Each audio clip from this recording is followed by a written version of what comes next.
You see? You start putting in these very bright edges of the wing of the feathers.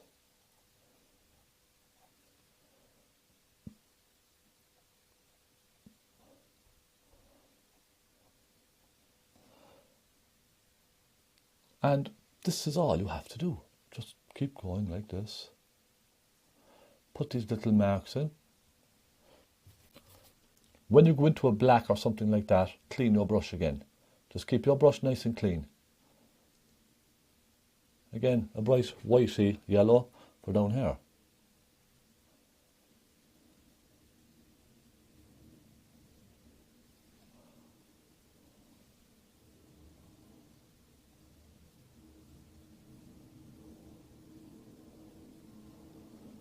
And I might, just for effect, stick one or two up here.